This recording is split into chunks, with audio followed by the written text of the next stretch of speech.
Hey,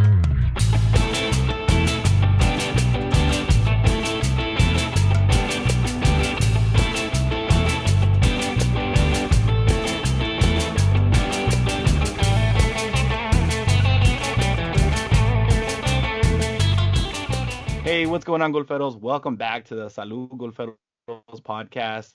We have a really special episode, in my opinion, because our guest today kind of pulling the heartstrings a little bit because it's really cool to go back to your roots and think back to the beginning of Los Golferos. And with us today, we have Niko and Nadeli, two out of the three co-founders of the Latino Golf Association. So, Niko, Nadeli, thank you so much for jumping on with us today. Well, thank you for inviting us. It's a pleasure. Yes, excited to be here. Yeah, for sure. And then also, guys, for those of you that are tuning in and not watching on YouTube, we got Raul. He's back. He's back on the pod. It's been a minute. So, brother, thanks for jumping back on. Dude, it has been a minute. I've actually been missing it, but I'm pretty sure there's going to be a couple people on this episode that can relate. Fucking kids. Jesus Christ, man. They have games, they have practices. How am I supposed to do other stuff besides what the kids want, man? So, yeah, man, it's been awesome for you holding down the fort, Ralph. I got you, bro. I got you. It's all right. I love those kids too, but I'm glad that you handle all that. So.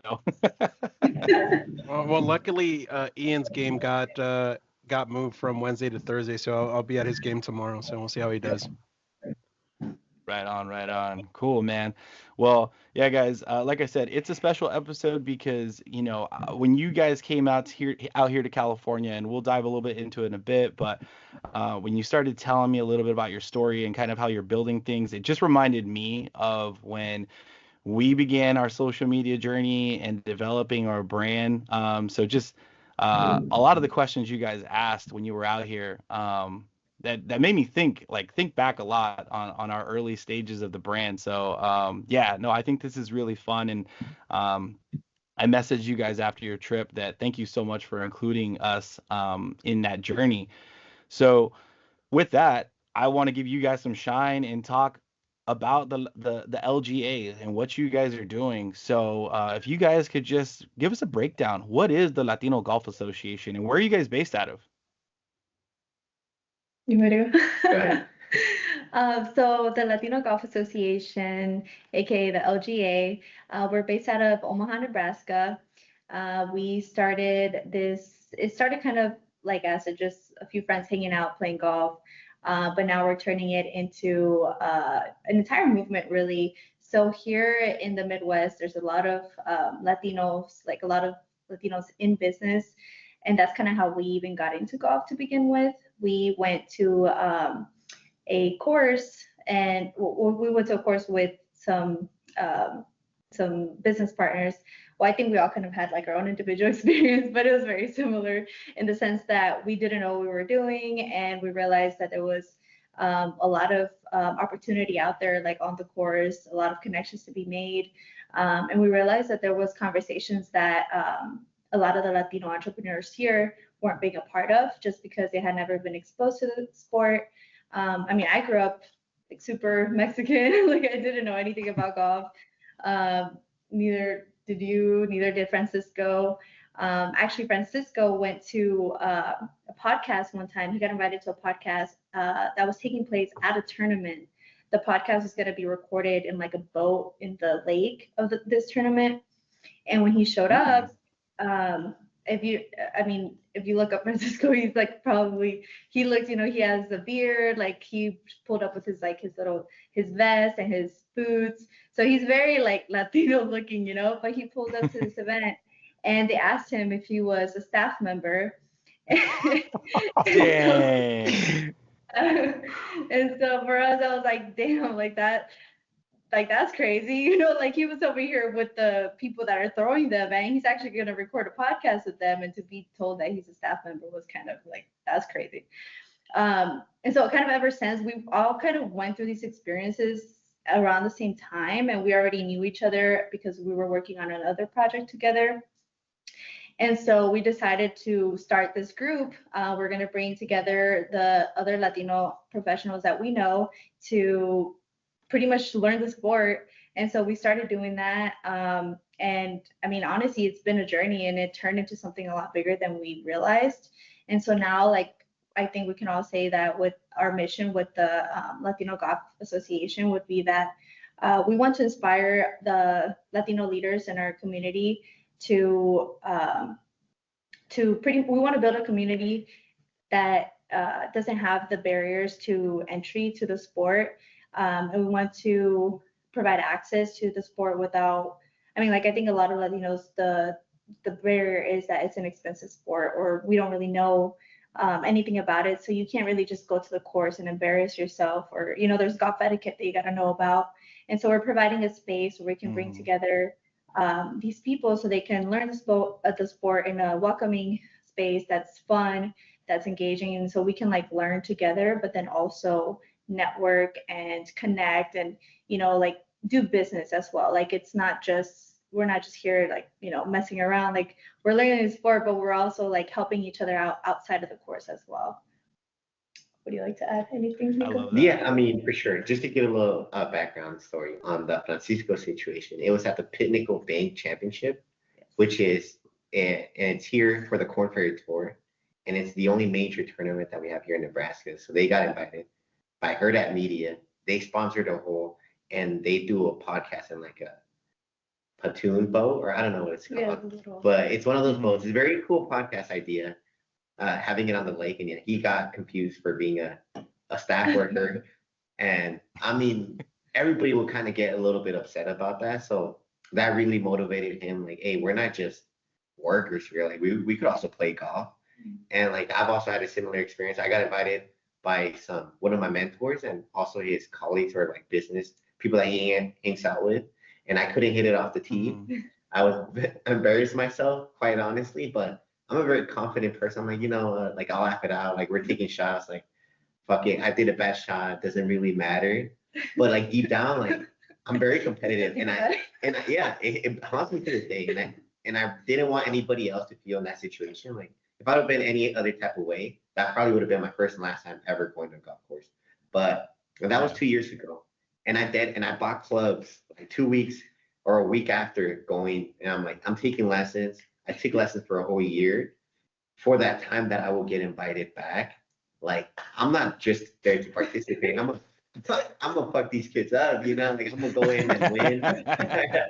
Right? Like, Yeah. so that's what kind of motivated me, and also like giving the opportunity to everybody else. Like, yeah, being able to know the fundamentals. Like, we're not trying to build the next Tiger Woods yet, but just being able enough to go out on the course and not embarrass yourself, keep up with the pace of play in a friendly environment. And that's kind of what we're trying to provide for a lot of people. A lot of people that come to our events, they've never swung a club before, or like their only experience is at Top Golf.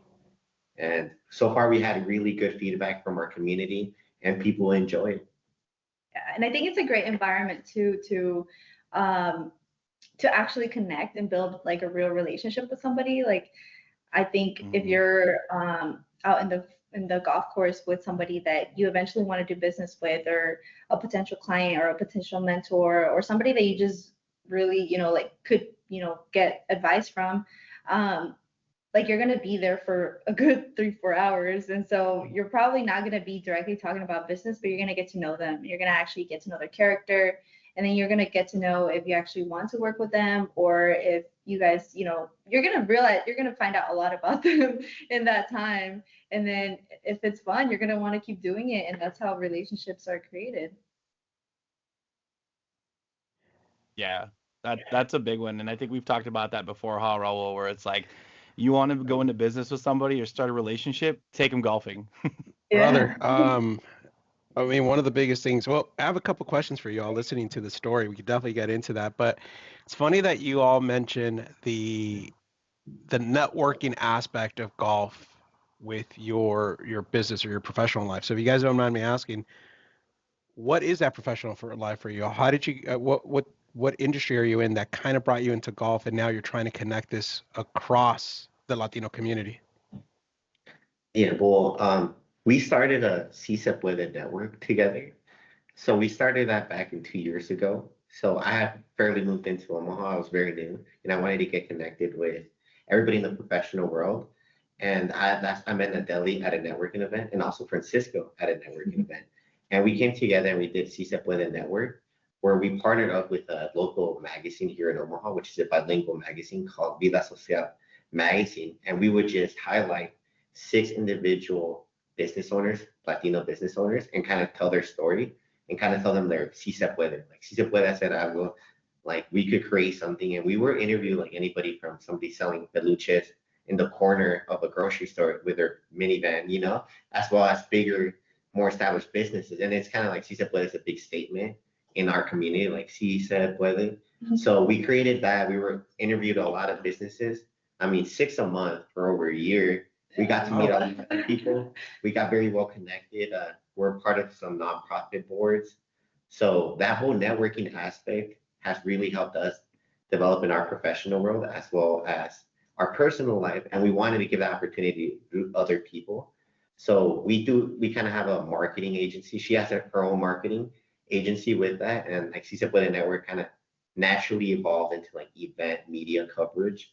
So that's kind of how we all combine the networking aspect of it. Yeah, I would say that Si Se Puede, it actually evolved into, so really it is a media company, but it really evolved into like a connector company between these different organizations that we have, because we noticed that there are a lot of organizations here that are to promote Latino advancement, but there was kind of a gap. Like none of them really have like the I'd say like the digital footprint that is required to actually make a change and to actually get those resources out there to the people that need them. And so that's kind of what we're trying to do with the Si Se Puede network. It's been a journey for sure, but yeah, professionally, you still didn't say what you do. Oh yeah, well I work in finance, so I Nice. have my Series 7 license, and I'm working to becoming a financial advisor. So I have a background in finance, and I've also done marketing for 8+ years straight out of high school. He was like in middle school doing Wow. marketing. Yeah. That's freaking awesome. Yeah. Straight out of the diaper. Yeah, I still remember my first client. I landed on April 20th in 2018, I want to say. So I missed school to go to my meeting, and I just worked directly with dealerships doing lead generation. So I kind of got in that world, and that's why I've worked by myself for so long, which working from home, and then I needed like some sort of community. Like I didn't go to no office and meet other people, and it kind of gets lonely, especially when COVID happened, and then moving to a new city. Like I knew Omaha. Ever since I was a little kid, I would come. I'm like, I'm gonna own this city. We have Warren Buffett here, and it's like it's a big business hub here in Nebraska. Like it's the hidden gem, and like it's very easy to get well connected, which is kind of why like Omaha is just our home. It's kind of hard to move. I would love to move, but it's also like there's so much great opportunity, and we're involved with so many like business movers and shakers that are in our city, and like there's a lot of great things happening for our state and for our city for sure. That's Yeah, they amazing. say that Omaha is like the startup city. It's like the perfect city you want to be in if you want to start up like a new business, to give it like to run a trial for it, like to see if it's gonna actually work, because it's very diverse, and like there's a lot of opportunity for sure. Damn, I got to say the Chamber of Commerce for Omaha has got to pay you guys some dividends on the marketing. You guys I are know, really selling right? Omaha. Yeah. Where's the Chamber of Commerce pay these people? We're coming. No, but no, that's freaking amazing. I love hearing that side of it, because this is something that Ralph and I have talked about for quite some time. I'm definitely a lot older than Ralph, and I've been blessed enough to get exposed to golf at a earlier age compared to some of the other Latinos I've met in the golf course. Dumb coincidence, but I've been golfing now for over, Jesus Christ, about 25 years. I'm 45, started golfing when I was around 18, 19, so a lot more than that. But the biggest thing, it wasn't even just the golf, it was the networking, what you all talked about. I've been in tech my entire life, professional life that is, and I've been in sales of tech my entire professional life. And I've learned so much on a golf course that had zero to do with golf. So what you all are bringing to the table is freaking amazing. And again, I'm probably going to show my age here, but one of my favorite golfers of all time is another Mexican American, Lee Trevino. And one of his sayings, and it's one that sticks to my mind, is that golf is a game of integrity. It's the only game where you don't have a referee out there, so you're calling a penalty on yourself. And Mhm. if you talk about like building partnerships and relationships, walk or ride with somebody you want to do business for an entire round, and you're going to be able to kind of get a pretty good glimpse of what their integrity is based on their scorecard. So it's something that we take for granted in the game, and like, yeah, you might be a networking type of thing, but this is where you really kind of see somebody's moral background on their scorecard. And Yeah. it's something that sometimes Ralph and I joke around. We know when we're playing for grins and giggles, and we know when we're playing for real. The foot wedge comes out, or hey, take it out of that divot, and people will be like, no, I'm gonna play it where it lies, and that's kind of a way to show integrity. But it's amazing the Mhm. little insight that you've given us into that. No, yeah, I mean, even one of the people that I had talked to, he goes golfing 3 times a week for his business. He owns a roofing company, and he goes out with a lot of insurance companies. And I even asked him, like, at what point do you talk conversation on the golf course? Because we all hear it, like, business is made on the golf course. And he just said that he really doesn't talk business while playing golf. It's more of understanding the other person. Like, if they see him struggling, getting mad that he did a bad shot, he shanked it.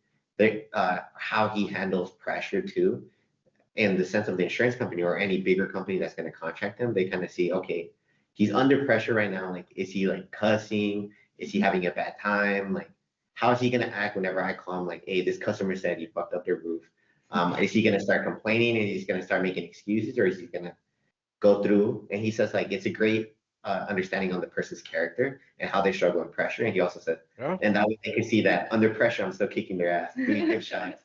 And I mean, that guy's a scratch golfer, so he's pretty good. And he just said it's all on the follow up, on following up with the person, like inviting them, like, all right, let's have lunch now, or let's have coffee. And then that's also it's crazy to think about too, because I've tried to connect with a lot of people in the business world, and it's so hard to ask them for a meeting.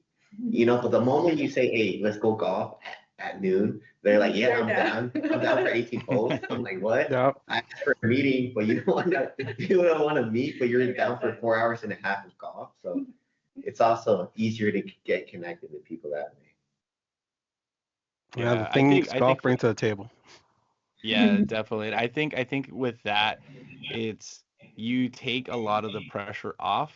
Because I feel like if someone tries to schedule a meeting with me, it's like, okay, like we're gonna go in, we're gonna talk business, we're gonna be doing something that's structured towards work, right? But like as soon as you say like, hey, let's go golfing, it's like cool.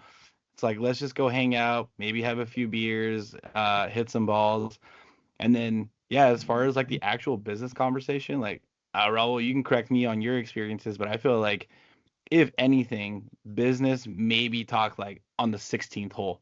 It'll just like, hey man, like let's maybe link up later this week and talk about this account and see what we can do. And it'll be like, yeah, let's link up, and then that's it.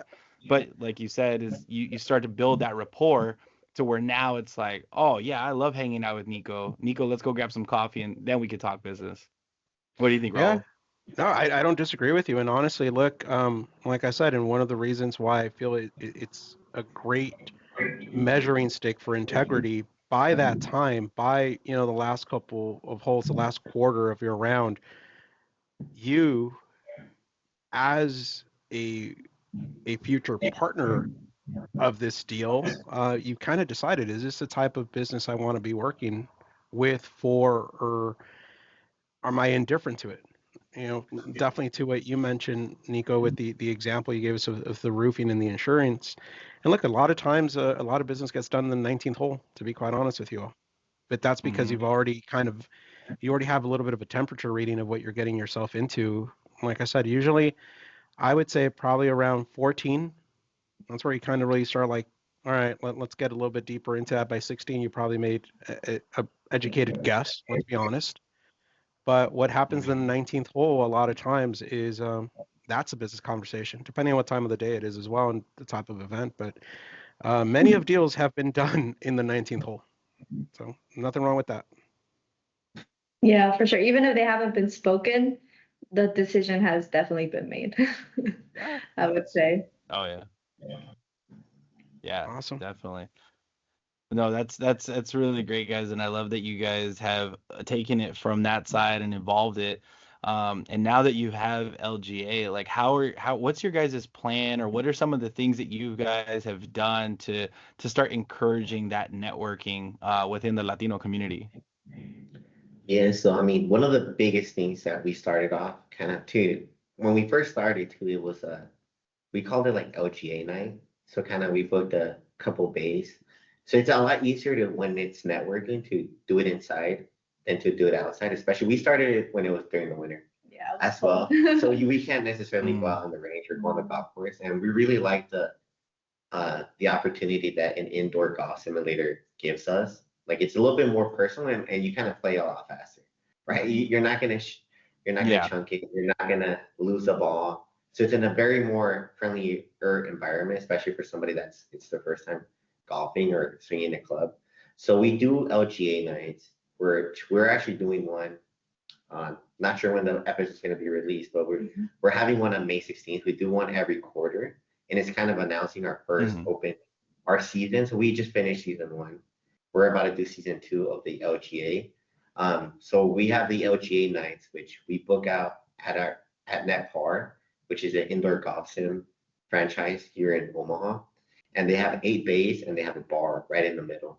So we pack it up with a lot of Mm, people. The last LGA night that we had 87-ish people, and we all take a video, like a dang. picture. We're just having all a good time. A lot of people just come to network. They come from an hour away just to come to these events. It's kind of like a networking opportunity, like you're drinking too. So it's not necessarily all about golf, but we're giving them that little introduction, like, hey, golf can be fun too, right? It's not supposed to be, I mean, Hmm. it's supposed to be quiet, but we could also be a little bit rowdy. Which is why we also do it indoors. Like we book out the whole venue, so it's all ours. We're playing our own playlist. We're taking shots. We're having a great time, and just giving them that little introduction of, oh, like by the way, we also have 8 bays here. We have closest to the pin on these bays. We have a long drive. Like we're able to stick around, play some games too, and just getting that initial hook that could hook them up, and that's how we kind of do our Mm, networking aspect of it. And then from there, that's when we announce what we have going on, like our tour de golf, our indoor league, and kind of everything for other events for people that want to be a little bit more serious or intentional with golf. But that's the main. And hmm. by the way, too, that it's free for everybody on that LGA night. We cover all the costs. We negotiated it already with Netpar and a lot of these locations on being able to make it more accessible. So they could come here and swing at golf club, and it's free for them, and it's just a little less entry barrier for anybody wanting to get into the sport. Yeah, like that's one thing that I'd say the when we first started, something that we worked on a lot was trying to build a partnership with Hmm. for example, NetPart, the golf simulator, where we host these events at. We have a partnership with them so that we're able to provide these bay times for people that are either that actually want to really get into the sport and better their swing and practice and want to be in there more often, because with the golf simulator you do have the opportunity to actually track your improvement, like your progress. You can test out all of your Hmm. clubs. You can see, you're able to see all of your stats, which is super beneficial for somebody that's just starting off, and it's less intimidating too, because you don't have to worry about all like the course like golf etiquette right off the bat. But so we worked hard to get that partnership, and so now we're able to do that, the LGA nights, at no cost to the people that attend. But then we're also able to do indoor leagues. We're able to do member only nights. So we're building a membership for LGA members where we want to include a comprehensive package of like things that will help a beginner golfer, or somebody that Hmm. is already pretty good at or already into the sport but wants to be able to play it more often, more affordable, and an environment where you don't have to really compromise like your cultural roots. Like you're able to golf with other Latinos. You're able to golf playing your Latino music and drinking tequila if you want, like, and you're not gonna get judged. Like we're doing it too. And Yeah. and really just having like that friend group, because that's what it is. Like it's having a friend group of other Latino golfers that you can hit up and be like, hey, let's go. We've had people already that have hung out like outside of the LGA, and we love making those connections because now they're like even doing business together, or they've become pretty good friends, and like that's the whole point of this for us. Yeah, and then a lot of people too that are demographics, it seems to be like young entrepreneurs or young professionals. Mhm. So they work Mhm. alongside. Well, we have a lot of people that own construction companies, electricians. We got realtors, insurance agents, people in finance, people in marketing. They kind of come together to network, and because they want to meet each other. There's not a lot of networking events that all of them can come together. And also a big, yeah. Oh yeah, doctors too. He won one of Dr. Alba, shout out to him. But yeah, he goes around and he's been a great supporter of the LGA. He loved the idea. And a big Mhm. thing to know too is we provide all the clubs for people too. So we're Hey. breaking even the barrier even more down. Like even on our outdoor series, we had people donate clubs to us. So it's just you could come and you don't even have to have your own clubs. And so it breaks it down like so much. Like we know like buying your first club set is expensive. That kind of when I was growing up, I took golf classes in middle school, like an after school program. But then they came down to like, okay, now you have to buy your clubs. It's like, oof. And then I mean, like it's hard for even to ask my mom for or my parents for soccer shoes that are 50 bucks, Yep. 100 bucks. They were not gonna buy me some clubs that are 300 bucks. And then the balls and then everything that comes with it. So I'm like, you know what? Fees, cart Yeah, fees. no, I'm like it's just whatever. Like Yeah. I'm just not gonna play golf. So we're kind of breaking that barrier for somebody too that wants to get into it. Like we provide everything. They just gotta show up. Yeah, and to kind of clarify a little further, I know we're jumping around a bit, but Love so it. we No, We're did you're good with good. Do the your that. thing. Yeah. we did the LGA nights. That's kind of to like bring people in, like from even somebody that didn't even consider taking on That's the hook. Yeah, That's that's the the hook. the LGA nights. And then from there, we do, like you said, we have like our season. So what that involves right now is we have partnered up with 12 different golf courses locally in Nebraska, some which are here in Omaha, but some are in a little bit further away. But what we're able to do is if we book tee times as a group, we're able to get one flat rate of $40 per person. Mhm. Well, depending on the course, because some courses are a lot more expensive, and so maybe it's like $50. But the point is we're able to get like a pretty good discount as long as we all go together. And so now like people that are hooked with the sport, they're able to play more often at a more affordable rate, and with fellow like other people that are fun to play with, because it's also a little Yeah. hard going out for like now you're hooked. Okay, now I gotta find people that like to play golf as often as me. So like now you have it all in one. And we're also working on getting some partnership with the golf coach. So we're able to provide like some golf clinics, some lessons.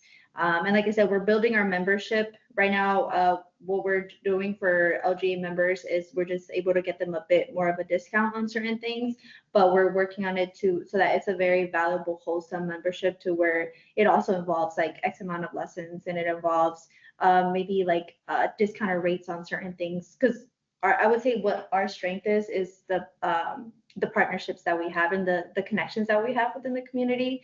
And so that's what we're trying to leverage to be able to provide all of these resources for the golf community. Which I mean, I think like with numbers, you're able to do a lot Yeah, more. 100%. Without the support of individuals, we wouldn't be able to do anything. Yeah. Especially with the net part, Yeah. like the only reason we got that partnership going is because people actually come to our events, Yeah. right? And then even with you, Ralph, too, and Los Golferos. I mean, you guys believed in us. We did a partner collab post and giving away stuff. Like we do everything for the purpose of helping the next generation or the people that want to get involved in it.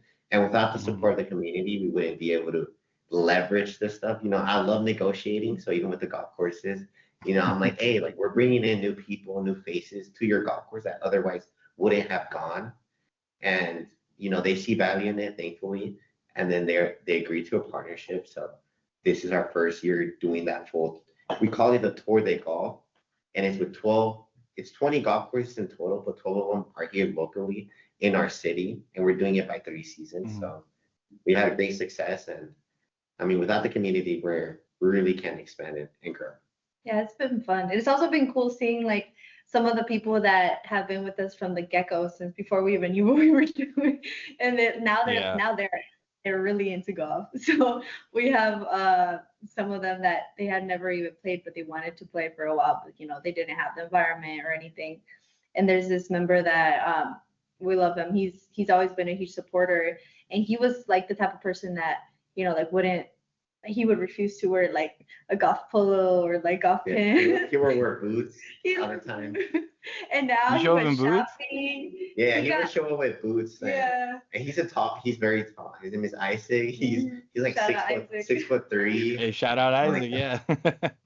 He bought his whole club sets, like full on clubs, polos, the whole outfit. Like now he has the golf bug.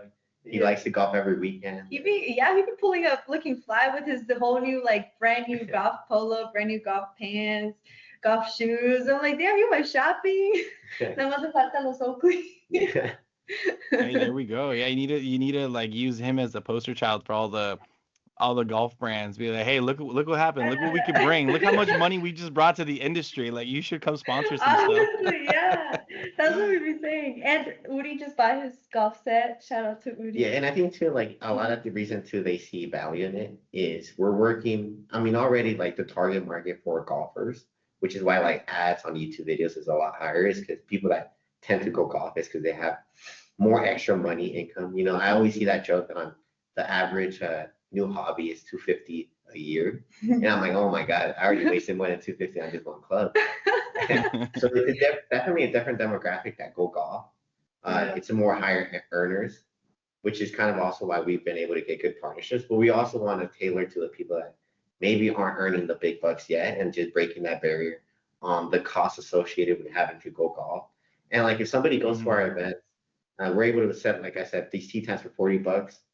And $40 is a little steep too, considering like you could play soccer for $5 at the field house or anything. But these golfers are there $60, $65 to go in, and we provide all the golf clubs and everything you need. So it's a barrier a lot less. And also our indoor league, we hosted the last one for 4 weeks for just $100, which is for 3 hours. We book it every day for 3 hours, so you're getting 12 hours for $100, less than $12 an hour. So it's a lot cheaper than going to the range, right? $15 every time for a bucket, or $20. And now you have the golf clubs all selected, and then just in a fun environment. Yeah. Guys, I can tell you're making a lot of Southern California golfers very upset hearing those prices, because if we can get anything under $80, we feel like we won the lottery. Yeah, I know. That's amazing what you guys are able to do out there. Yeah. Thank you. No, it's really impressive, guys, and I definitely want to pause and just take a moment and like applaud you guys, because like just the amount of work that you've put into it and what you guys have been able to accomplish, like that's insane. I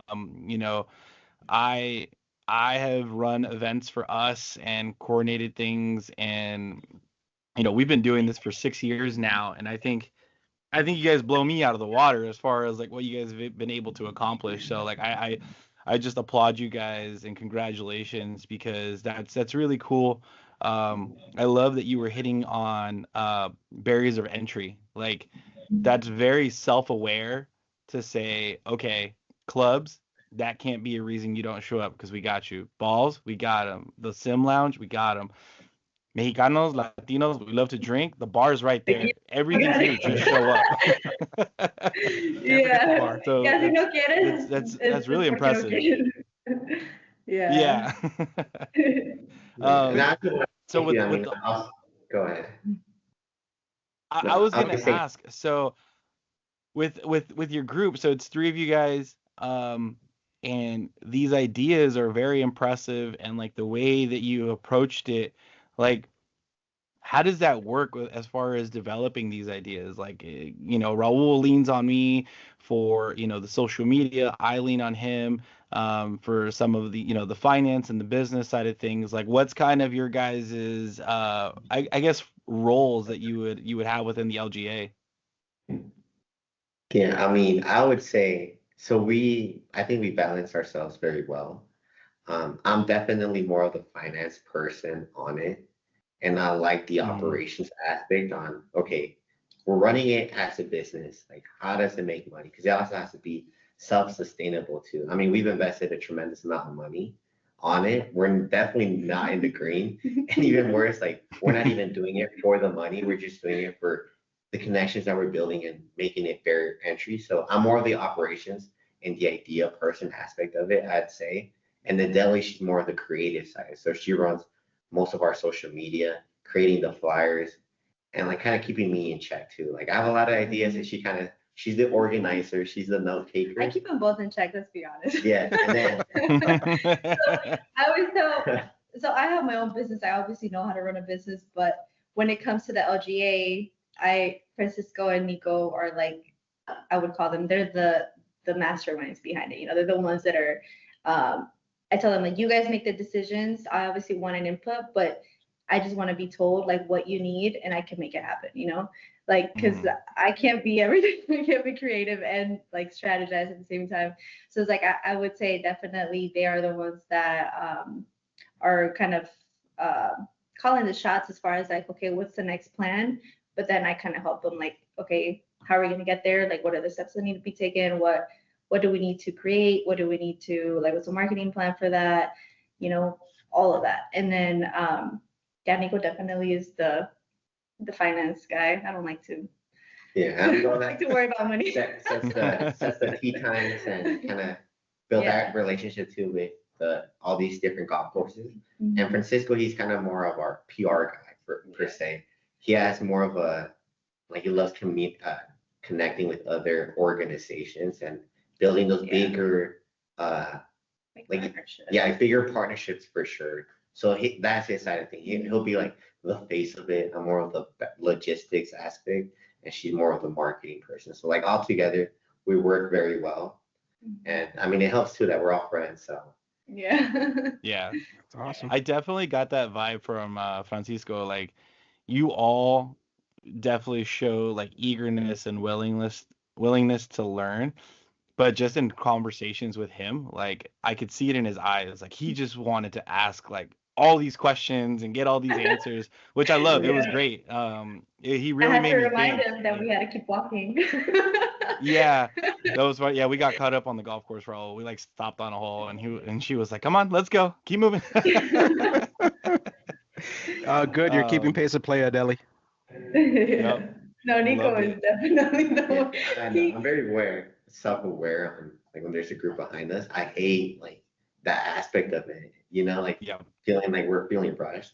And also wanted to apologize from earlier. We were talking a lot, but we're just very like excited whenever it comes to us. It's something. Oh, don't ever apologize. Don't ever apologize. Yeah. Don't ever apologize. If there's something you should learn about, especially being a Latino in this type of industry or in the business, don't ever apologize. Like, hey, thanks for your flexibility, but don't apologize.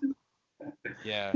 Somebody gives you a platform, you open the fire hydrant and you let it flow. And that's really all why we started the podcast and why we do it. You know, we go back to the brand. The brand is the base of everything we do, but kind of like what you guys were talking about, it evolves, right? And the networking and the lives that you touch, like it's insane. Like just the more you work at it and you grow it, it almost doesn't belong to you anymore. It kind of belongs to the people, like what you guys were talking about. You know, there's people who are now networking outside of it and golfing outside of it. Like that's you guys. You guys have impacted the community.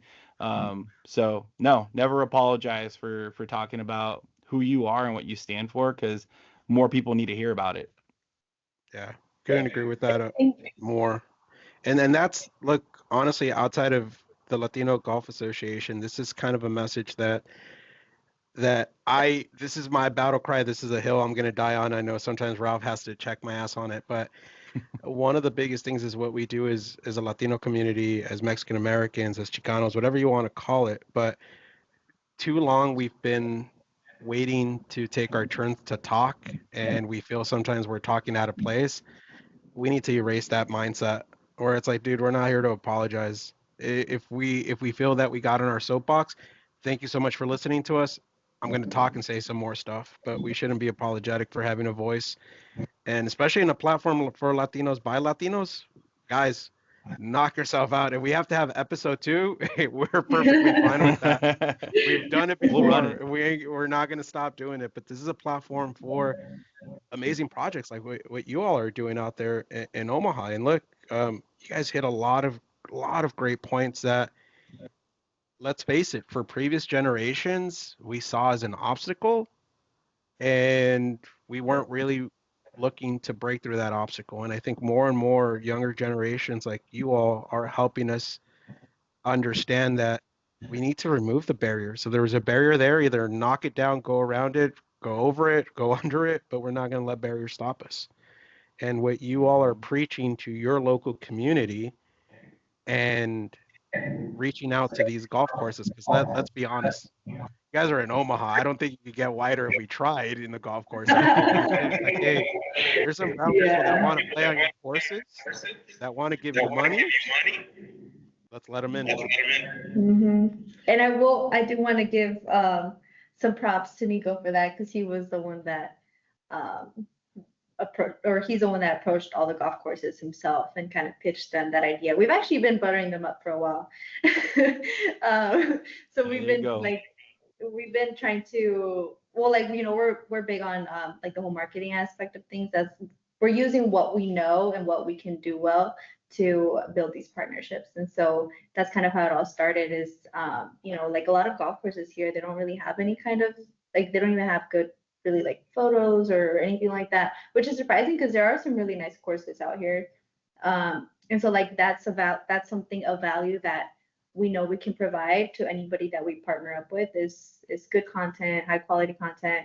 And definitely we know how to make some noise. I think we know how to reach a pretty good audience here locally specifically. So I would say that is the value that we bring to anybody that wants to partner with us for a good cause. Obviously, like we're trying to do something here. So yeah, 100%. And then also too, like Latino is an emerging demographic that is growing, and it's only continued to grow. And I think it's the fastest paced demographic here in the United States, especially here in Nebraska and Omaha too.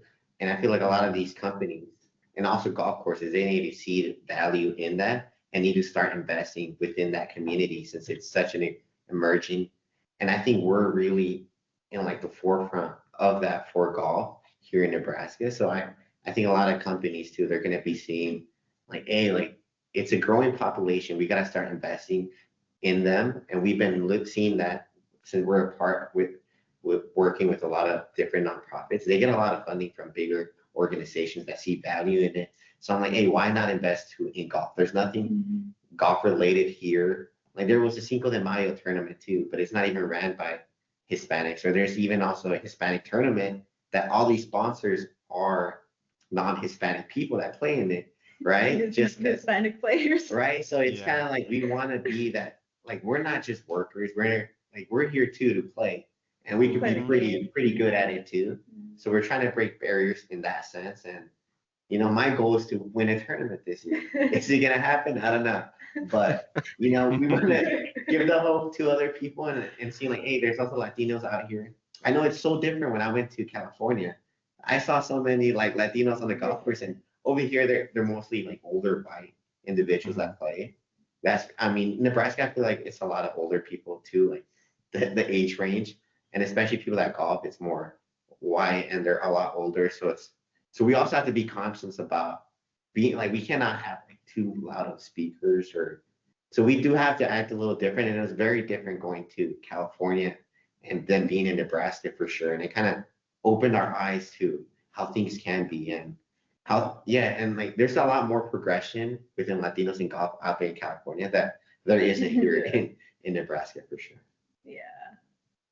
But I would say going as a group has definitely been a big help because we're able, like you said, you know, if it's just us going on a tee time, like we do maybe have to be a little more cautious about the volume of our speaker, the music we're playing, like can't just bring out the tequila bottle at the tee, you know. But if we're going, like we have all the tee times booked, you know, back to back, and it's just our people. It's like, yeah, we can play together. We can, you know, put the speaker louder. Like we can actually enjoy our time and not be so, I guess, so worried about being judged or kind of being looked at differently, you know. But yeah, that's definitely a benefit. Yeah. Raul, you were going to say something right now, I think? No, I think one of the things that I heard from both of you at the beginning of the pod was you also talk about making sure that we had our course ethics down, our golf ethics down. And I think that's an important piece that, look, I don't care if you're brown, white, yellow, anything in between. There's been definitely some great things about the game growing. But we've also seen some, like, I don't want to sound like the old guy get off my lawn type of guy, but there's definitely been some things where it's like, my guy, if you're driving the ball 150 yards, there's no way in how you should be playing from the tips. Right. Like, why do we want to make it harder on ourselves? You know, it's one of those things where you guys talked about that a little bit earlier. Sometimes, yeah, like you might not know. But if you're helping one another, trying to do a little bit of course correction, if you will, I think that's awesome. I think you're giving them a safe space for them to get better in tune with, and hopefully people will feel comfortable also to go golfing outside of a group. I think that's one of the most important things where, yeah, it's great. Love having events, but it's all right to go play outside of your comfort zone and kind of get a different vibe as well. And I think if you're teaching the people the right things to do on and off the course in some cases, it's really good that you guys are bringing that into the community overall. No, yeah, for sure. That's definitely one of the things that we want to definitely focus on is on course etiquette, like not even stepping on the line or keeping like the person that's further back gets first, and kind of being aware of pace of play as well, and like sending your club, and like there's a lot of things that go into it, which we want to prepare them for whenever they go out, because we set up a tea time too when we were barely started taking lessons, and we got paired up with two people that have been playing since they were little kids, right? And I'm out here thinking like, oh, like I just took a couple lessons, I'm good. Yeah. But you know, I mean, we were shooting hella bad, and it's kind of having that course etiquette that we want to definitely show people, and kind of like if they could make those mistakes playing with us, that way they don't make it with the other one. Because you're right, the game is growing a lot, and there is still some level of respect that you have to have in the rules and follow certain things. That no matter what race you are, it will bother you somebody that's been playing for so long. Like even now, even when I play, I hate when people play very slow, but take 15 practices before hitting the We ball. wouldn't know anybody like that, do we, Ralph? You know, we got somebody we need to put a shot clock on, maybe. Maybe the LGA can help us out, guys. So we're trying to institute a shot clock at the tee box. So we're gonna do a 24-second timer for certain people that take the 10,000 practice swings at the tee box. Yeah. 10,000 just to shank it. Like, Yeah. Oh, yep. Serge, we love you. One of our own. One of our own, and my brother-in-law.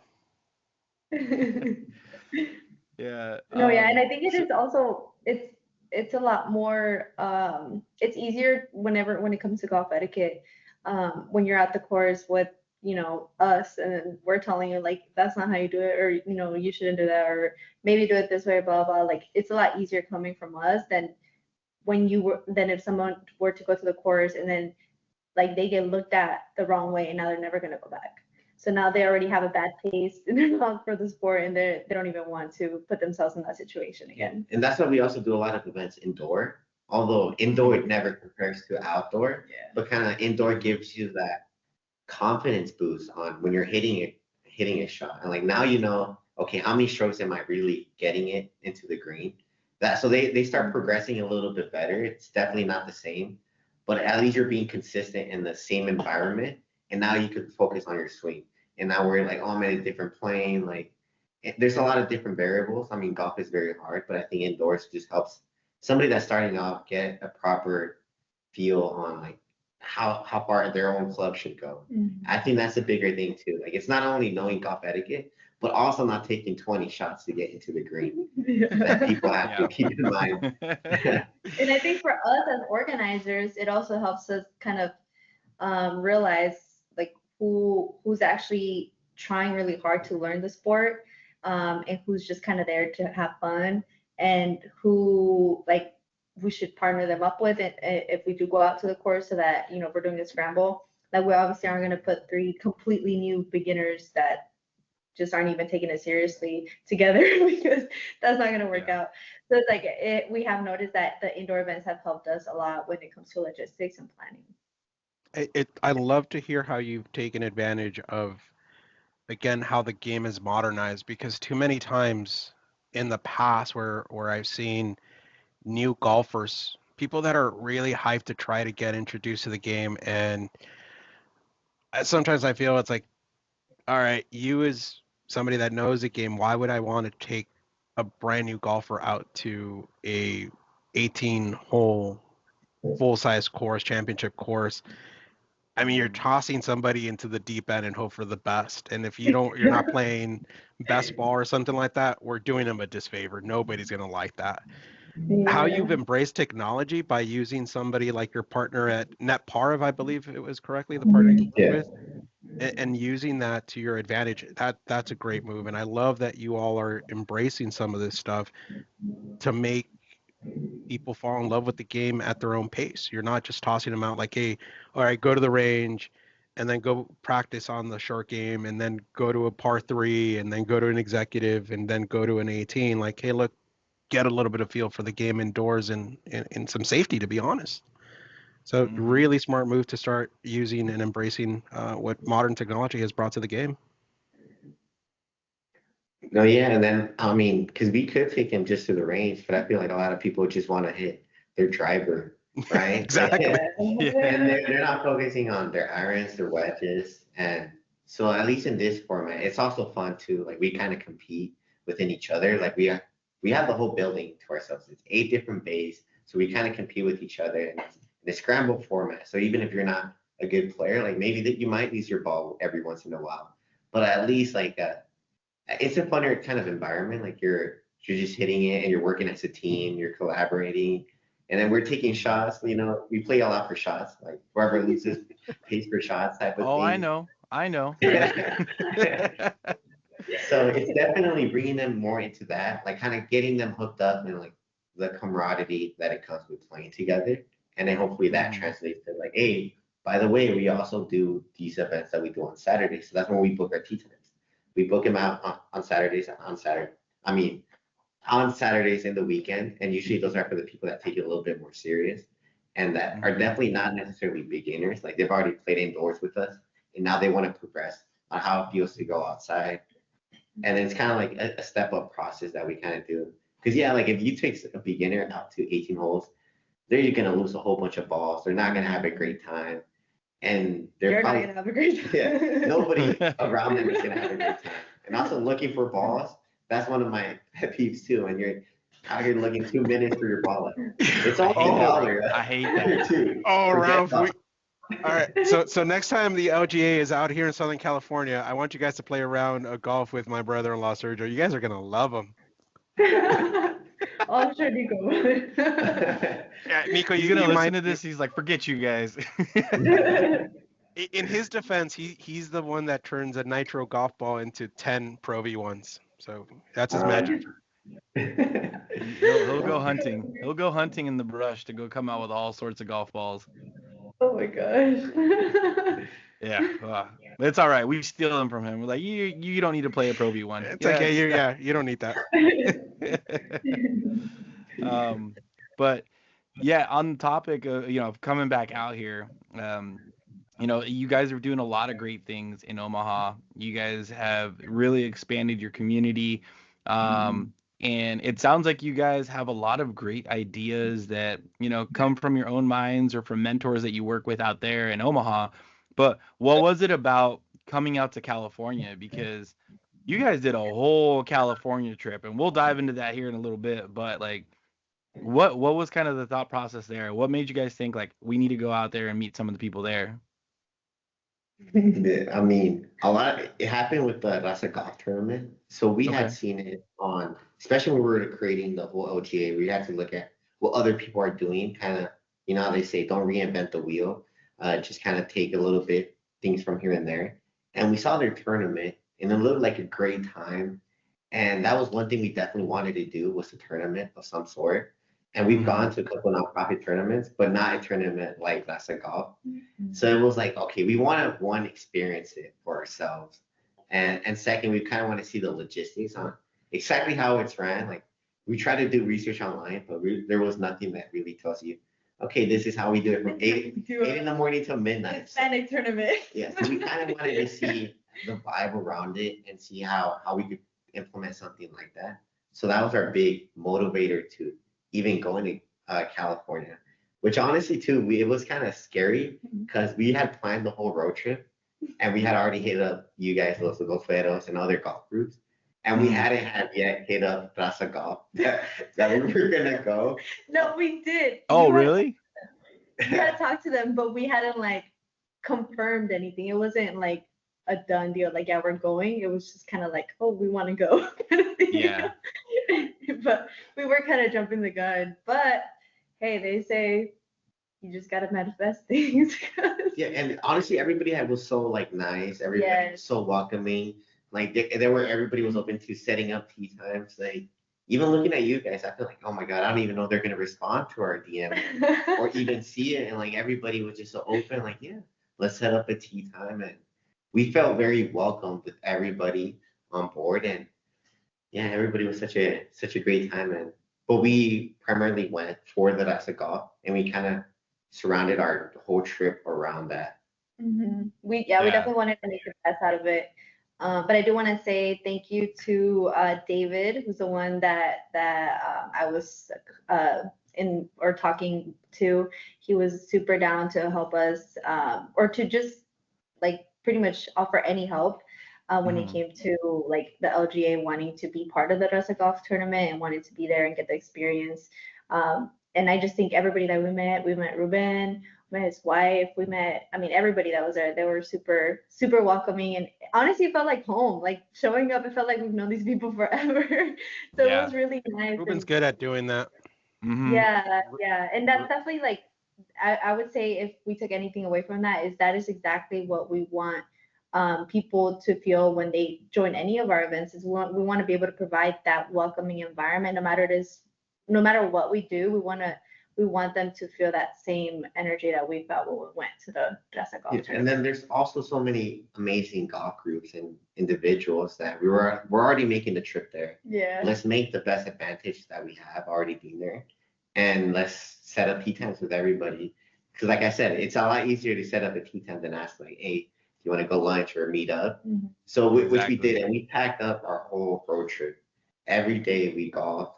And we barely got any sleep. Like, it was definitely a grind meeting everybody, but it was something we wanted to do.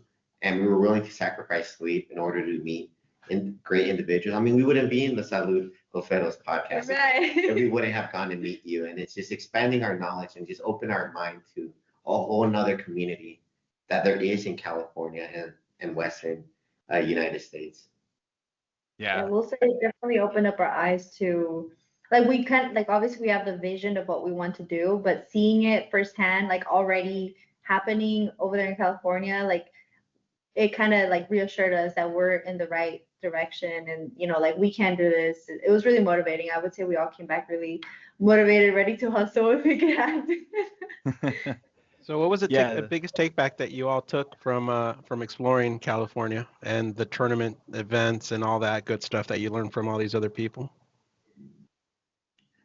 Yeah.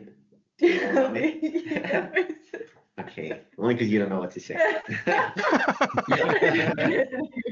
I know what to say. No, well, definitely the biggest take back has been the connections we've built with all these people. They've been all great, and it's just a big community. It feels like the golfing community. I don't know. It seems like now we're a part of the community. Like, we're so far away, and we kind of wanted to fit in that little niche. Like, now we follow each other on Instagram, and like, now we know a lot of them. We spent 4 hours with some, 2.5 hours with others playing golf, and it's kind of just opening us that mindset, because we were definitely thinking small out here in Omaha, since we didn't know how big things can be, and like, just going out there, like, it just very opened our minds on like so many things, great things that people are doing. I mean, you guys are doing the the towels. There's a lot of people doing their own merch, and it's a big community, and everybody like comments on each other's, likes each other's posts, We support each other. and it's a very supportive thing that we felt very lonely being in Omaha. That now like we have a sense of community, even though you guys are far away, it still seems like we're close. So I think for us that was the biggest takeaway, feeling that we're not alone in this. That it's a very attainable goal. I think sometimes we're like, it feels like we're dreaming or just shooting too high, and we came to realize that we're actually not shooting high enough. Like our dreams aren't big enough. They say that you should surround yourself around people that make your dreams seem too small or make your goals seem too small. And I think that's exactly what we did when we went to California. Is like we thought here we were striving for a little bit too much until we went over there. We're like, no, we can actually do more. And so I think that alone is that mindset switch is huge for us, because we're already doing it, but now it's like, okay, like we know we really want to do it and we know what we got to do. And I would say another thing too is kind of like making a name for ourselves. So I feel like here in Nebraska, a lot of it is kind of proving that we can do this, that we're not just gonna like, it's not just a little small venture, like we actually want to do something big with this, we want to do a movement.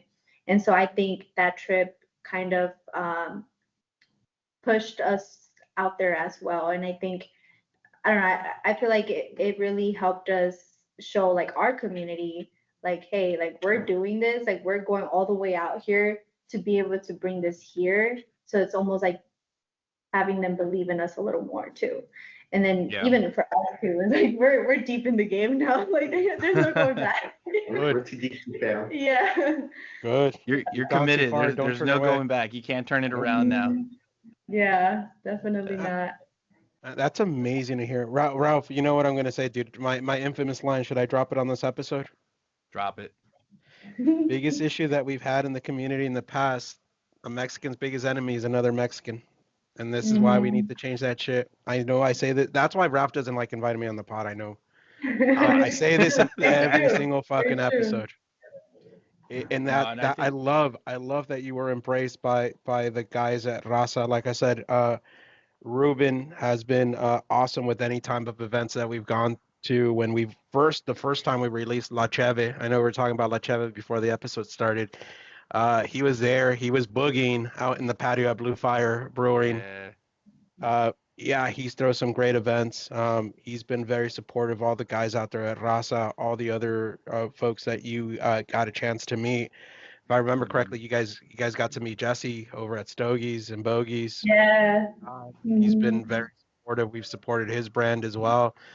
So yeah, I think we're definitely starting to turn the tide where we're now kind of looking to network and support each other a lot more than in previous generations, and we got to continue doing that. Yeah, for sure. But yeah, we met so many different individuals. Like I said, we were talking with one every day. Some we had 2 tea times a day, one in the morning, one in the afternoon. Nice. Yeah, I mean, everybody was welcoming, not just Ruben, but everybody. I mean, you guys as well. Yeah. Like we really felt like we made friends, and they just didn't. I mean, we also are kind of easy to get along. We like to joke around and take shots. And stuff. Bust fireball little shooters out of the bags. Oh, Jesus, what are we in college? Fireball? Come on, guys. Bro, they saw Omar and I tee off, and they were like, "Okay, let's get them drunk. Let's do that." Dude, don't feed the beast. That's a secret strategy. You don't, dude. You make Ralph a little bit looser with the birdie juice, and then you're in trouble. Loosen up the back a little bit, yeah. Yep. No, it was funny because Nadeli goes, she busts out, she's like, "Are you guys okay with drinking?" And I was just like, "I'm okay with drinking." Oh. Like, hey, I was gonna ask. You never know. Yeah, some people might be. I don't know if Ruben or the rest of the guys at Raza gave you one of the biggest pieces of advice that will tell anybody throwing a tournament that is Latino oriented. And Ralph and I learned this the hard way with one of our Christmas events. Prep your liver the week before, because every single lots of water wants to take shots with you. Oh yeah. Yeah. Oh yeah. Yeah, Definitely no, should have done let's just say on that one, I showed up to my birthday dinner already gone. that. And we still racked up a good bar tab, dude. We did. Hey man, we don't give up. No, Mama dude. didn't raise no quitter. Yeah, yeah, that was interesting. Yeah. And then also to add on to the quote that you said, a Mexican, right? You said Mexican? A Mexican Uh, biggest enemy of a Mexican.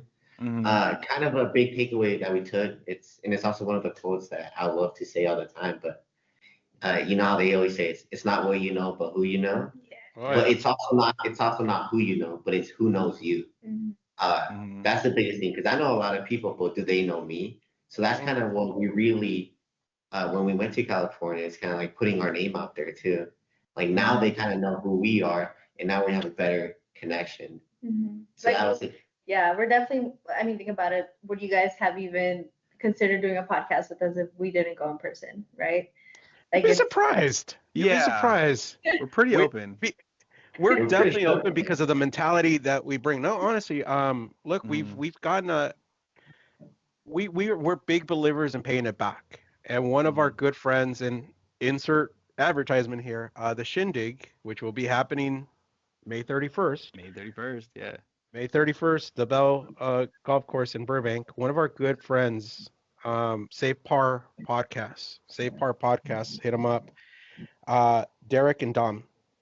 Uh, to us, two random white guys from Minnesota inviting us onto their pod, Hmm. and they are so down for the culture and what we're trying to do. But oh they are yeah, so open to everything that other, let's be honest, where micro golf brands are doing. They've had anything from our good friend Nelson Tacos at the Turn, one of the first people that from the West Coast that were on a Minnesota podcast. Hmm. And then they're like, "Hey, you guys want to come in?"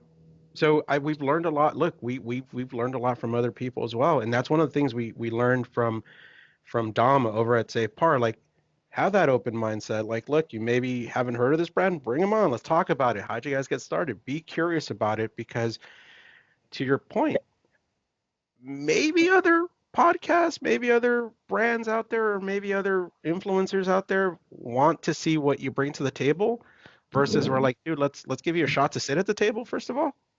yeah, We have to Yeah. have a different mindset. So I think I'll give props to Ralph with that. But I mean, we've had companies on this podcast that their association to golf is their curiosity into golf. Hell, my Hmm. chiropractor, shout out Dr. Cynthia, I got to go visit Dr. you. Cynthia. Yeah. We invited her in the podcast because we wanted to find out more about her being a Latina woman in the chiropractic practice, and she was just curious to get into golf, and now she's golfing. So Hmm. we're maybe a different beast, but we would have definitely hit you guys up if you hit us up. But hey, you added a face to the name; it's even better. So we love that you guys were out here. But yeah, no, look, other brands that are out there, hit us up. You never know. We have the Yeah. time. We're definitely open to having, because again, we don't want to be gatekeepers. Fuck the gates. We need to knock the gates down. Hmm. So any brand that's out there, you guys are in the golf space or thinking about getting in the golf space, hit us up on Instagram, hit us up on our freaking email, info@losgolferos.com. Again, fuck the gates. We got to knock those things down. I don't care your business is Latino operated owned, great. If you guys are black operated owned, let's go. You guys are Asian American, Pacific Islanders, we don't care. Like, we want to make a difference into this growing emerging market for the minorities, to be straight up. Yeah. No, yeah. and I'll take it back to even what you guys said earlier about like, oh, you shot us a DM and weren't sure if we were gonna get back to you to golf. No, that I keep an eye out for things like that. I'm like, hey, who's new? Who's coming around? Who's reaching out to us? Because kind of like also to kind of like piggyback off what you said, it's not what you know, it's who you know. Just because we've been doing this for 6 years doesn't mean that like we know everything, because we I don't definitely know. don't. So I want to learn from you guys. So yeah, no, and on that note is like anyone out there that's listening, if you want to golf with us, hit us up. And honestly, that's something that I've always said on our page. I used to post stories saying like I have a tea time at 4 o'clock over at Goat Hill. And that's how I've made some of my closest golf friends out here in California, is just building that community, continuing to learn. Because as Raul was saying, knock the fucking gate down. And, it's kind of one of those battle cry things where the dude hitting down the door or tearing down the door, he's not necessarily the first one in. It's someone else running in.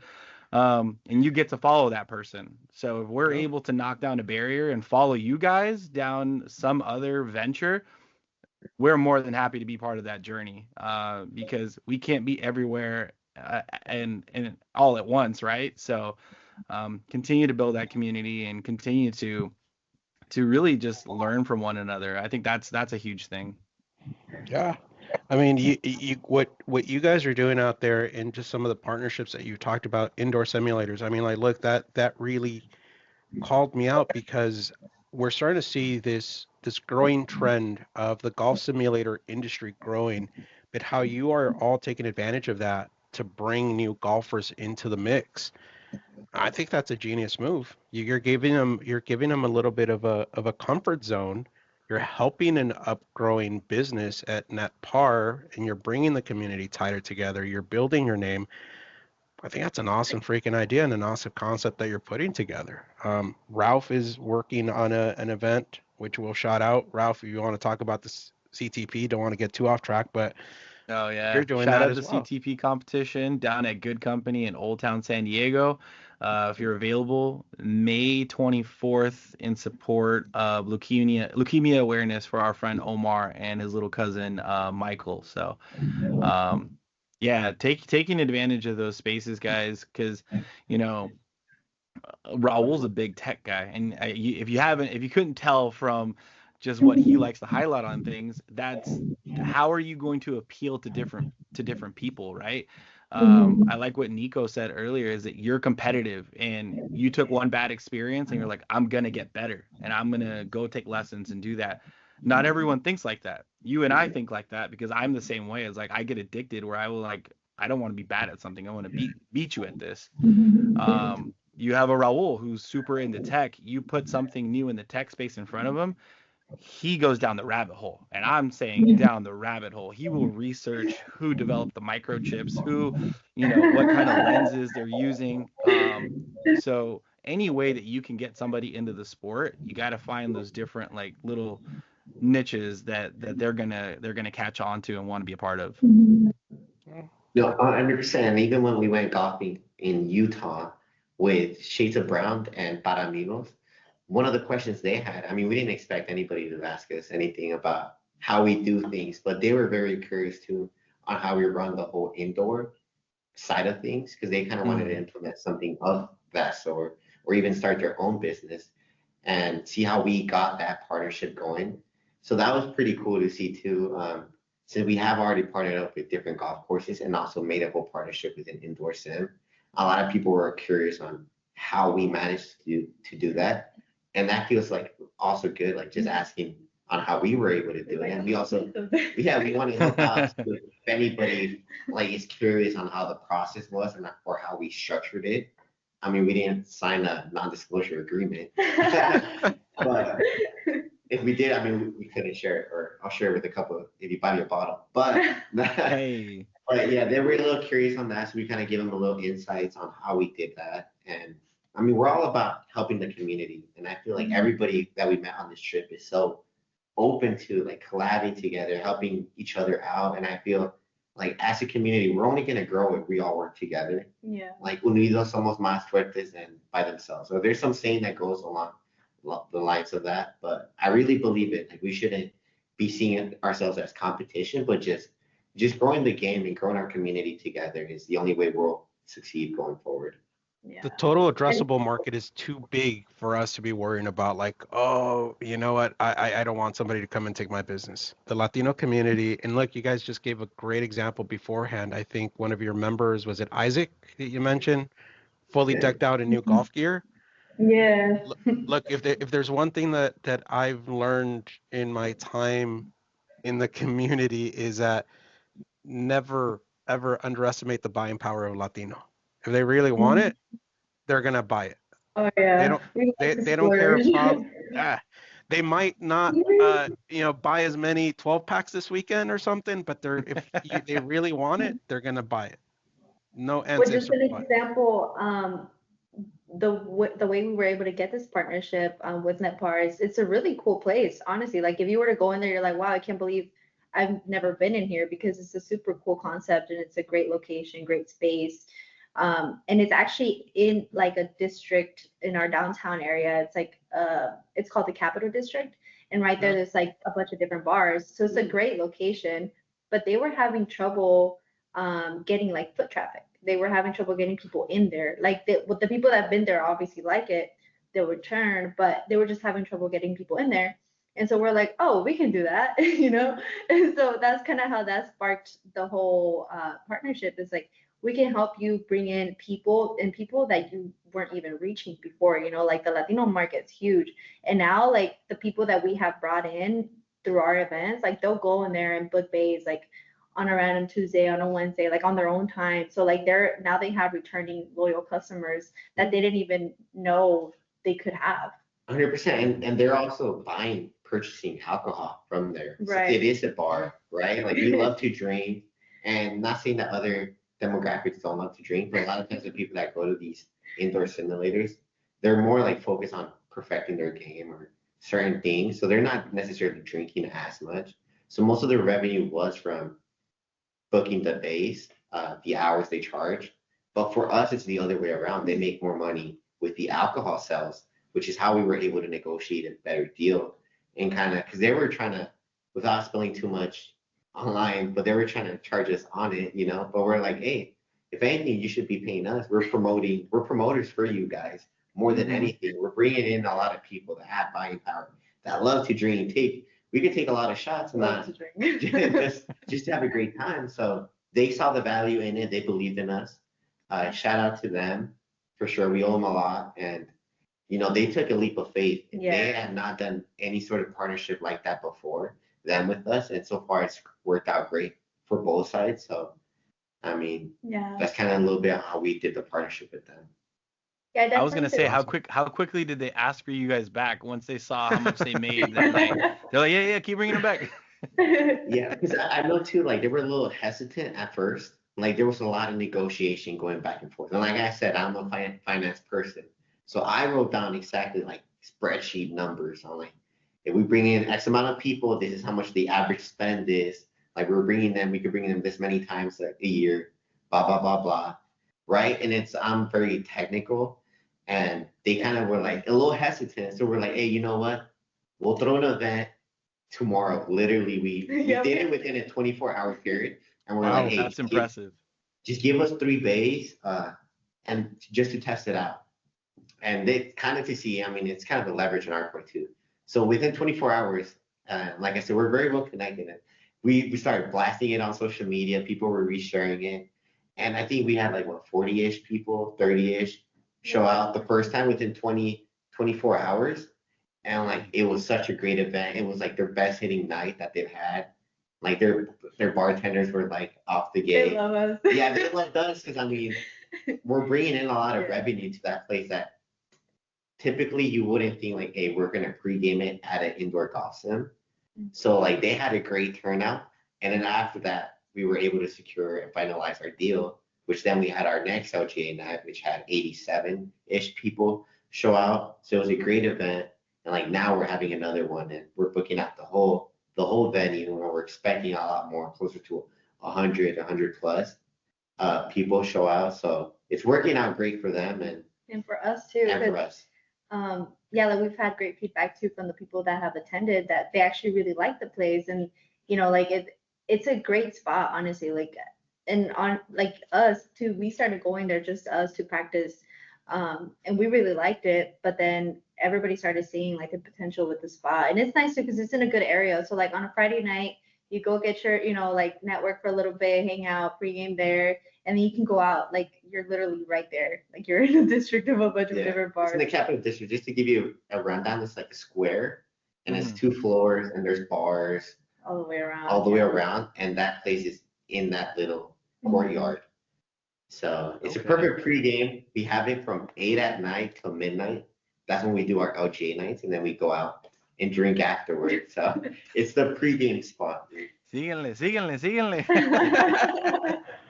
We're gonna get canceled. I know. Maybe like canceled. Membership revoked. No, but we do. We've said we'll worse put on it out here. Oh, we've there. done We've said worse. way worse on here. We do. I will say we do. Like we obviously did let our members know. Like we like to drink and stuff, but we are respectful of the locations that we go to, and especially like out on the course and like with Net Par, like we always want to make sure that even like with the bartenders, we're always reminding our people like make sure you're leaving good tips, make sure like we're all being respectful of the space and everything as well, and then also like not getting too messed up because we still want to. Yeah, and they think we're cleaning up for ourselves too. Not leaving a mess in the bays. Yeah, And yeah. like for the most part, everybody so helpful in that like once we're about to like they're about to close, since they close at midnight, Yeah. like 30 minutes before, like everybody's there cleaning, putting the bottles for like the trash in one area, like making sure we don't leave a mess too. See, that's the thing about Latinos. Like we know how to party, we know how to have fun, but at the end, todos están limpiando.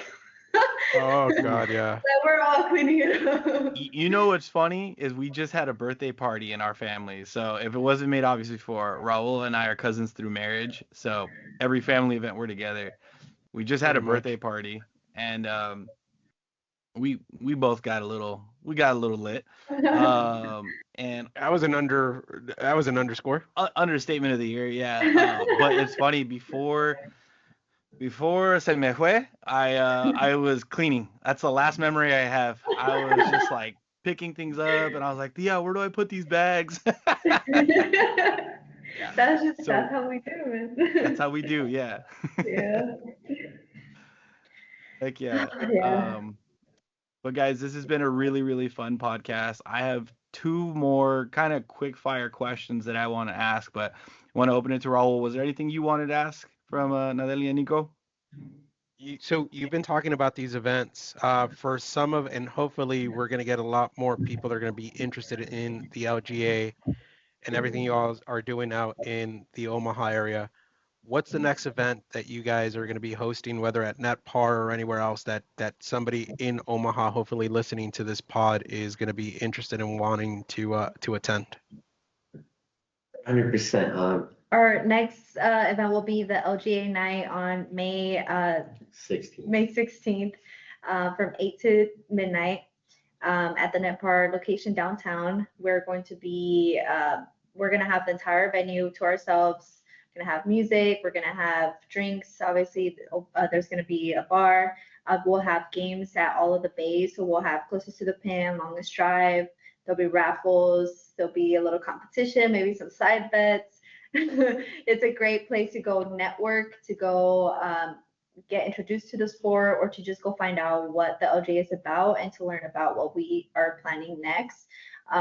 We do have a lot of things in the works, and so we kind of use those nights to introduce what we're working on and kind of give everyone the feel for what the LGA is about. Yeah, because that kind of marks our end of the season 1 that we just had, and then announces our season 2. Because right after that, we do our indoor leagues on Friday nights, and then we do the outdoor series on Saturdays. So it kind of gives the opportunity it's kind of like I said, it's our hug. We get a lot of people.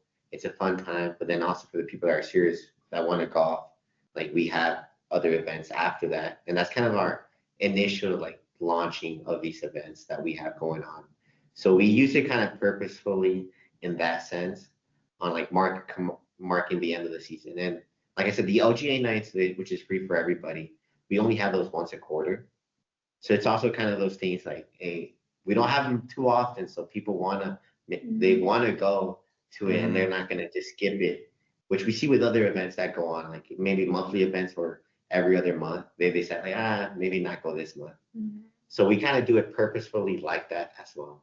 And being part of, like to piggyback off that, we do go to a lot of networking events here locally, so we kind of know like what's missing. We know there's a lot of a certain type of events that we go to over and over again. We see the same people over and over again. And so what we're trying to do with the LJA is we're honestly bringing like a diverse group of people, like people that normally would never be in the same room together are in the same room together at this event having a good time. either learning or playing golf together or just chatting. Some people just literally go to network, like because they've seen so many new faces there, which is kind of rare here too. Like if you're in the networking scene, you're in the networking scene. You're either in there or you're not. And so it's like if you're in the networking scene, you're gonna see so many of the same faces. And like that's kind of something we always talk about is that we want to go to events where we see new faces because yeah, like we already know all of these people and we do support each other, but it's like, okay, when are we going to bring in the people that don't really attend these events? Like how can we learn or bring them in, you know? And I think that the LGA nights have been a great, I guess it's been successful in that aspect to where we're bringing in people from different backgrounds. Amazing. All right, last question for me. So you all explored. It sounds like you went from SoCal to NorthCal. You guys experienced a lot of different stuff. So you guys gathered a lot of information. What are you doing with all this information? What's the next big thing for the LGA? Yeah, I mean, so the next big thing for sure is we want to structure it a little bit better. I feel like we've just been going based off of our ideas and our calendars on our Google Sheets type of thing, but we will definitely want to get a LGA membership thing which is we wanted to do it from the beginning, but we didn't want to charge because we didn't have it structured and we wanted people to see value in it. So we still are shopping around the price range, but we were thinking like around 150 kind of for the whole year and giving them like so we have the LGA nights and then we want to have LGA member nights, which are every month, which just kind of gives you that opportunity to go golf. So imagine for $150 a year, you're able to go for 3 hours every month and just play golf with nothing. You don't need clubs, you don't need balls, and it's all in a good environment and like indoors. It's like we're breaking the barriers. $12 a month, like a lot cheaper than going to the range, right? So kind of give for the people too, like that want to get into it. Like that's one of the big major things you want to do. And a lot of people ask for golf clinics. So we're trying to work with a Latino golf coach, which is very hard to find here. I don't think we have one yet, or we haven't been able to find him. We've been asking around because a lot of our community, I mean, they are bilingual, but a lot of them too, like their primary language is Spanish. So we kind of want to tailor it to that too, and it's also in our name, Latino Golf Association. So although we're inclusive, right? Is it called inclusive? It's inclusive. It's inclusive for everybody. We have from all types of races that go, which is why we kind of call it the LGA instead of Latino Golf Association, so people don't feel like we're excluding everybody else. But a lot of races come with us. So we just LGA, but we want to start doing golf clinics for our members and kind of be able to support that with the membership that we have. That they're paying for to be able to pay for instructors and like learning the basics, fundamentals, just so you could go out on the course and not embarrass yourself. And also the added benefit of anything that we do within the LGA, that is the LGA members will get an additional discount for that stuff, and they will also be the ones that get the first pick on things as well. So like we are definitely growing, and we are going to continue to grow.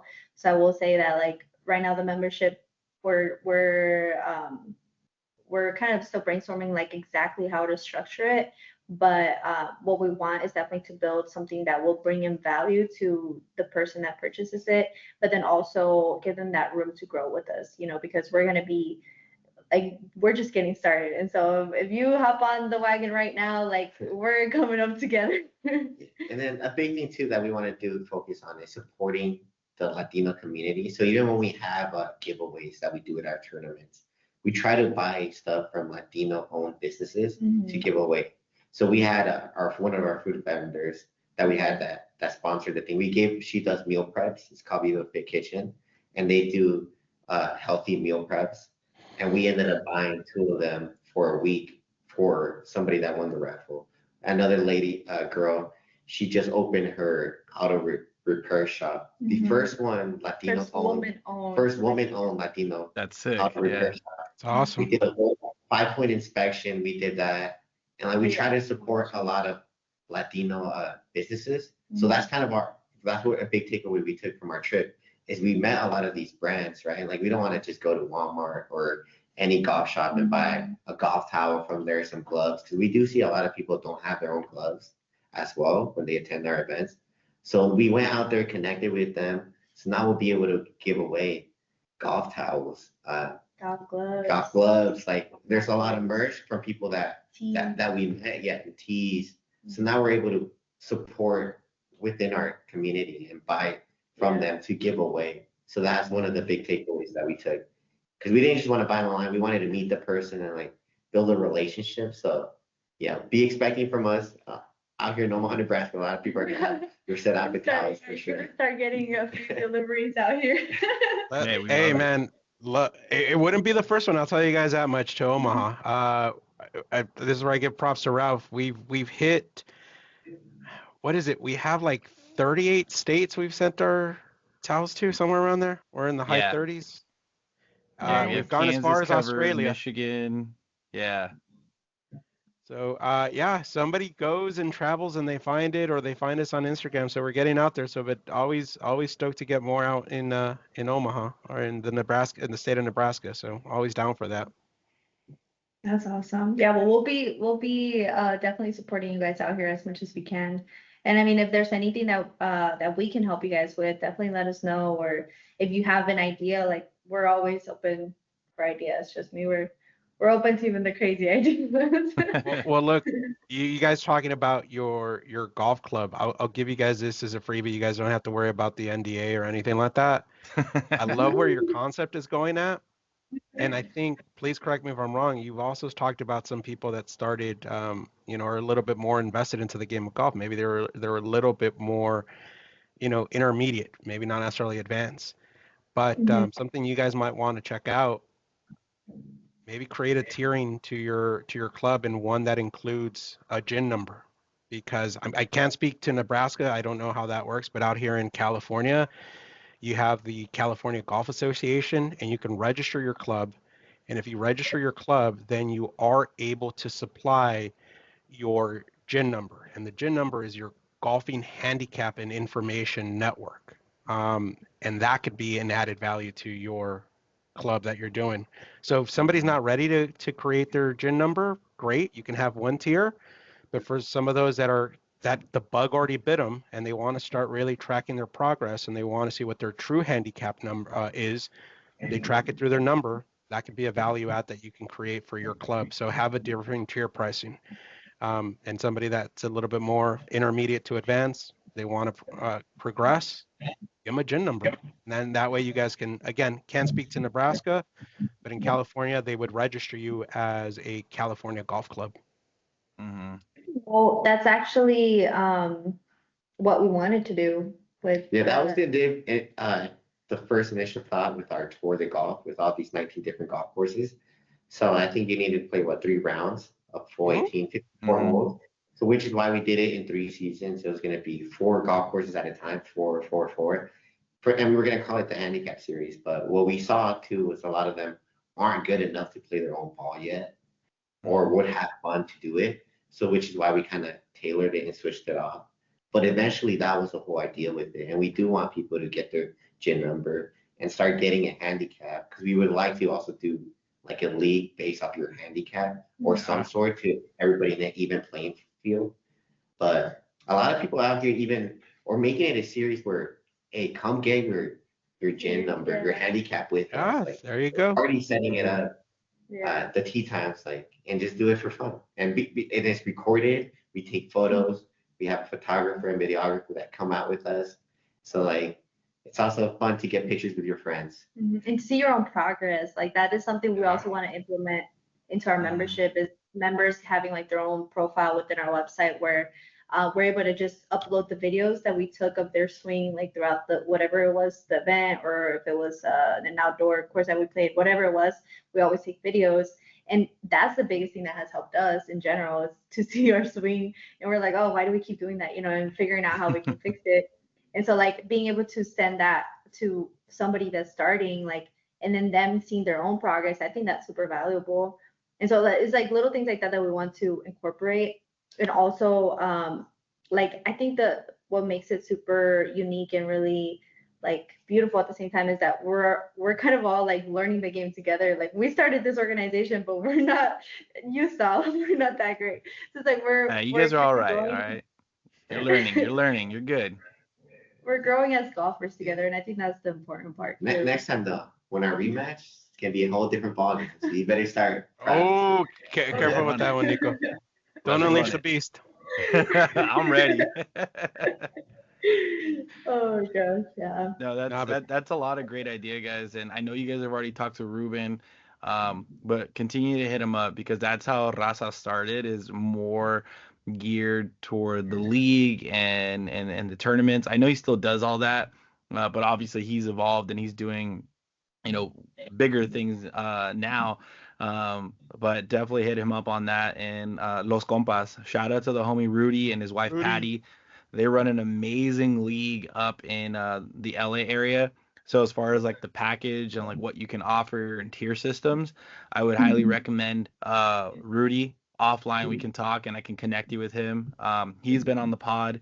If you check out that episode with him, he gives a lot of good information on that as well. So, yeah, like you guys said earlier, you're part of the community now. So, anyone that you see, and you want to build a connection and you're worried about reaching out to them, one, don't be, just reach out. Two, if you don't hear back, hit one of us up. Somebody that you've met out here in California, be like, hey, do you know this dude? And I'll be like, yeah, I can get you in contact with him. Why isn't this fucker answering? Let's get him on the line. So yeah, we're all somewhat connected in one way or another. So yeah, we'll definitely help you guys out. Thank you. We really appreciate that. Yeah. Cool. Well, guys, I have just a couple quick fire questions here for you guys. I know we've had you on for a while, so sorry if we took up a lot of your time, but it's been really What fun. did I say about saying sorry, Ralph? Ah, yeah, I Yeah. even broke it. Even Sorry. I did it. Yeah, huh? Sorry But for flinching. I know, right? First question I have for you guys is, like you guys said, you guys were booked and busy. You hit up California, played numerous golf courses. So I got to ask each of you, what was your favorite golf course to play out here in California or in Utah? Because you did go out to Utah for a round. Go ahead. Well, my favorite course that I didn't even get to play Dang. was Niko and Francisco, but I would definitely be going back, was the one in Utah. It's called Gladstone. It's called Gladstone Golf Course. Beautiful course. The mountains, every angle. It was just beautiful. Yeah. And then my favorite course was Singing Hills Golf Club. Yeah, that one was nice. Okay. Side Pond. That one was very nice. I mean, like we had the mountains right near us, and also it was the most expensive course. The carts had like alligators. Yeah, they had alligator seats. They had the golf carts had their own rims. I was like, what? Yeah. No, that one was really nice too. I just didn't like the weather. Honestly, that was a beautiful course, but it was raining in the morning and my hair went poof. So then I liked the other one better because it was nice. Well, also, your guys' course is very nice. The Oceanside. I really, nice too. really liked that one. And that was our first course that we played when we landed in California.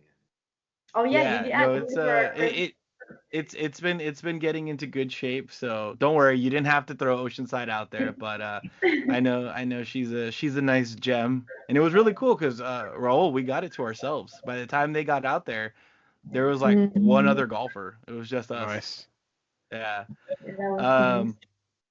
Next question that I have for you guys. So you played a lot of golf, and golf is a game of odds. So odds are something cool is going to happen. What was the best shot you had, or the best shot that you saw on a golf course with anybody you played with? Ooh. Mm-hmm. That's a very great question. Unfortunately, we didn't see a hole-in-one. I've never seen one in real life. I don't know. Have you guys seen one? In real No. life. No. Not in person. Yeah. All of us have been close to it. Literally, in some cases, damn ball didn't want to tip over, but we haven't gotten the ace in our group yet. Yeah. Well, for sure, dude. one of my favorite golf shots was actually not even at a golf course. It was on our way to California, where we did it by the Grand Canyon. We shot the ball from there, and then we posted it on our Instagram, and we had a really good feedback on it. That was fun. That was really cool. Nice. It Who was a hit it? great. Who got to hit it? Did you all hit one into the Grand We Canyon? all, we All three of all, us. all three of us hit it. Yeah. But other than that, like I really like the scenery on Mhm. a lot of the golf courses. Like I don't feel like we got a really good shot on a lot of them. I mean, I don't think we got one birdie. I don't think we did. I think they were all the best we did was par. No way. But we got or maybe in Utah. Like I feel like once we were like, I don't know, California, well, it was a little different. Or we were playing like with very good people that we were getting a little nervous too. And then like I think on the Utah one, we were a little bit more. I mean, we were exhausted. We barely slept. We drove overnight on that one. We didn't even book Yeah. a hotel because we had on a lot of them we only slept like 3 hours. We did a lot of driving, 4,700 miles that we drove. But yeah, I think we didn't have like any crazy shot, but I mean, Scott, he hits that ball very far too from go-go golf. Yeah. So it was Okay. really cool to see his swing. And he like, I mean, if he could nail down on the distance control on like, he had 1 out of every 5 shots is good, but yeah, he is like his. Yeah, We're sending this clip. A little bit of shade right there, but I think I saw a video of him hit a 9-iron like 180 yards. Yeah, Yeah. he is 9 iron. And I'm out here with my 6 or my hybrid. I'm like, goddamn. He's just hitting with his 9. So he had a lot of crazy shots. And I think just the scenery on a lot of these golf courses, like I said, any scenery beats the Nebraska scenery. But we definitely took a lot of video and we were having a great time. Just enjoying. Because I think a lot of times even I told Nadeli even when we were playing, like a lot of times when I play, I'm very focused. He I'm very loses all his dialed in. personality. I tell him. I do lose my personality because I'm just so focused. I'm very competitive, but I kind of have to like get that away. Like it's fine. Like we're losing. Like it doesn't really matter. I'm just trying to have a good time. And I even told her one of them like, damn, it's crazy that we're out here been playing golf all week long. Like, We're still sorry. yeah, let's just sit back and just enjoy the whole experience. Like all the Yeah. people we met. And sometimes it's very hard to reflect and just sit there and really be appreciated on where you are in life. And like, damn, we're playing in so many beautiful golf courses. Like, With cool people, like enjoying our time. It was definitely an experience. And I think we all needed it too, like individually. Yeah, you need a little break from life and just go out there and enjoy the game. Mhm. That's Yeah. cool. Yeah. Heck It yeah. was a very great experience. Well, right on, guys. Once again, thank you so much for being on the podcast. You guys were talking about wanting to learn. I think Raul and I definitely learned a lot. So thank you guys for being on. And thank you to our listeners and viewers. And as always, salud, golferos. Salud, golferos. Salud.